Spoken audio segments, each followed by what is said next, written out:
Broncos country, welcome into our Broncos mailbag that airs on our live show every single Thursday from 4 p.m. Central Time or 3 p.m. Mountain Time, where we answer your most pressing Denver Broncos questions. We're going to do something a little bit differently to start today's show. Usually we go right into the questions, but right now I'm going to ask you to do something very important for me. Do you love the Broncos? If you do, I need you to smash that hype button. The hype button is that little tiny star button to the very, very right of the comment section. I need you to hit that star button. Help us get to 50,000 hype points on today's episode. What this is going to do is push that video out for the YouTube algorithm and find more Broncos fans to fall in love with our channel and join the Broncos Breakdown family. Did I say 50? I meant 70,000 hype points. I'm even going one step further. So hit that little star button. Help us get 70,000 hype points on today's video. Let's start off with a bang! John Emery, $100 super chat. Talking about this matchup against the Philadelphia Eagles. 3 points is home field advantage. 28-14 Denver. Eagles only had less than 100 yards on the ground last week.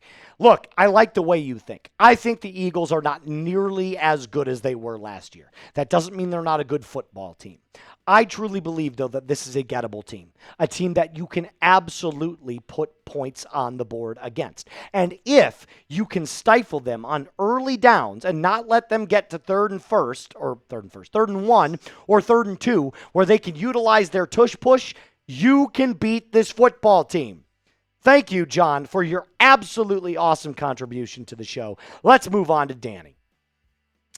I'm flying to Philly for a guy's weekend. Do I wear my Knicks jersey to the game? When do you take it off is the better question.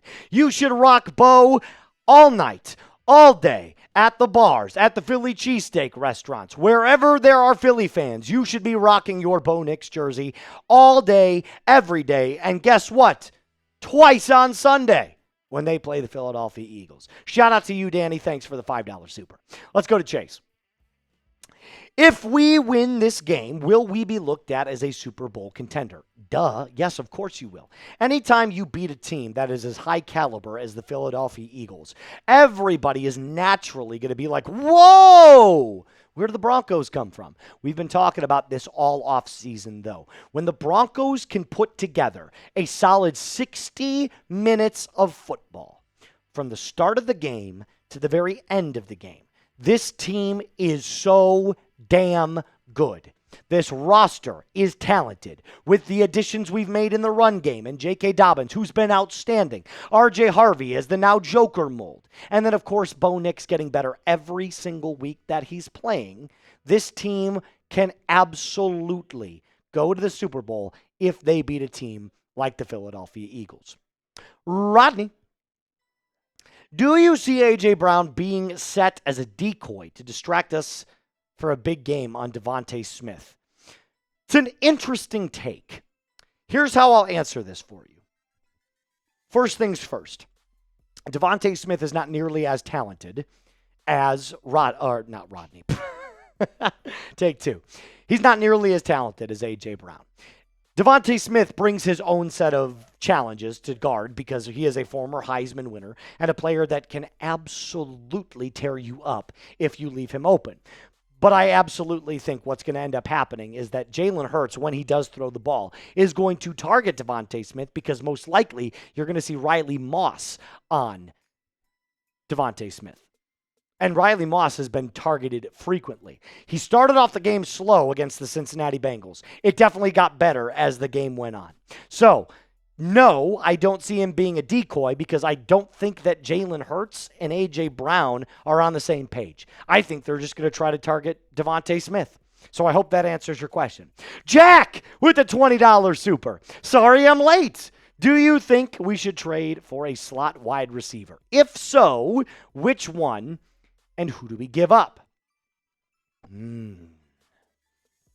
Yeah, Pop Douglas is a name that we could explore. A slot wide receiver.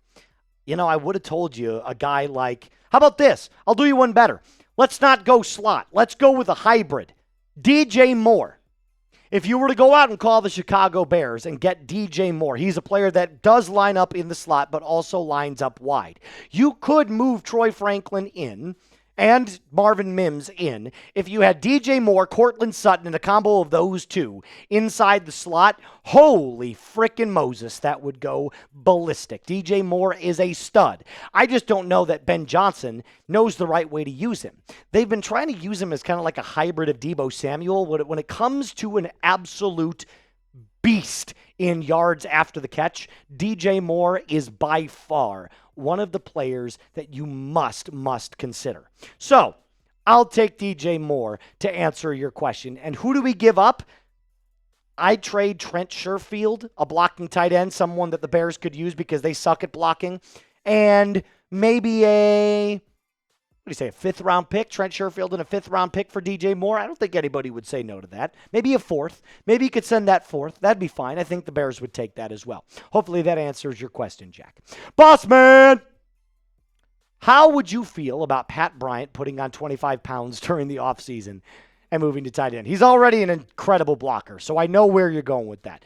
I don't think that's his game, though. He's like Michael Thomas. Give this kid more time to develop as a wide receiver. I think you'll find that he's going to be a very, very good player for the Denver Broncos. Thanks, boss man, though. You are a fan favorite of the show. Always got to get your question up on screen.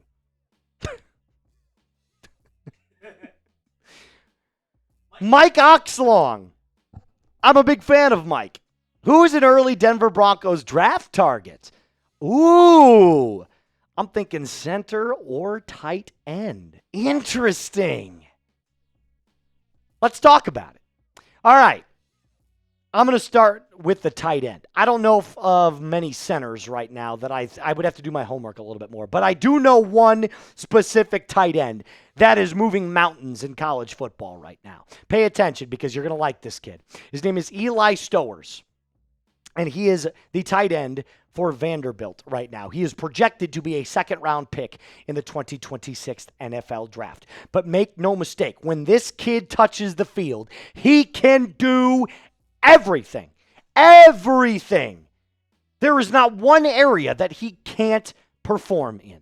He is a big, big boy. 6'4", 235 pounds.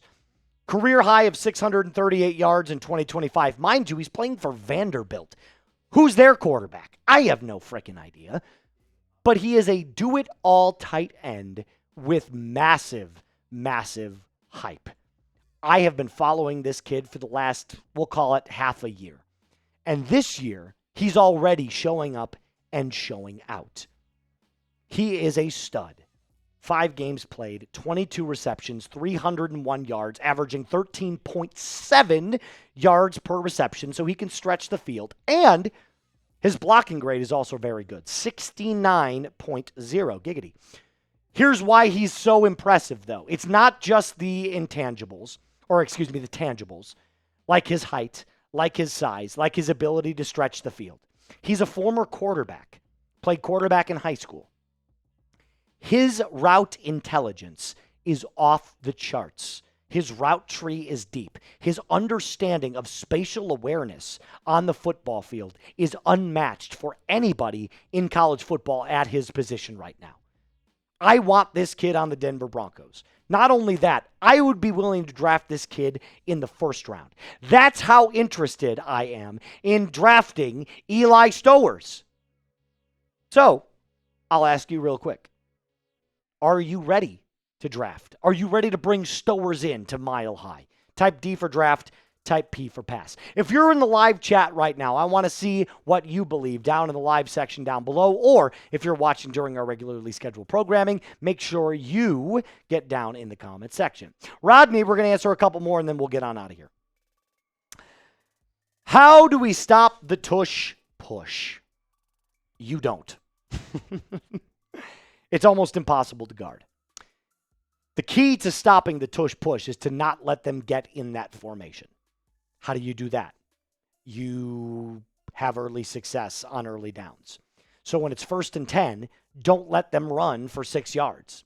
Don't let them run for 7 yards. Stifle them to 1 yard or 2 yard. Make Jalen Hurts throw the football.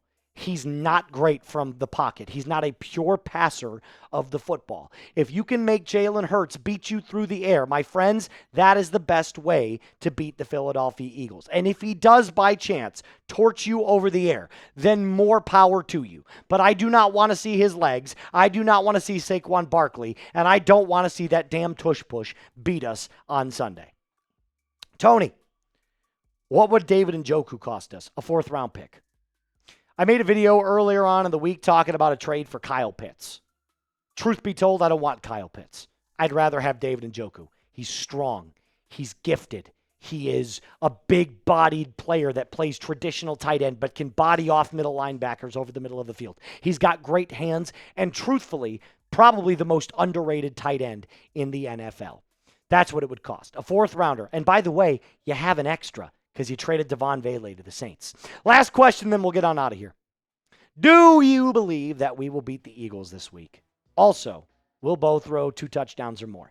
I'm predicting the Philadelphia Eagles lose to the Denver Broncos 24-21. I'll do you one better. Bo Nix goes out, throws for 225 yards, 2 touchdowns, and no picks, and has a passer rating of over 100 on the day. That's going to do it for us on today's episode. A reminder, hit that subscribe button if you haven't already. Hit that hype button if you haven't already. And as always, be cool.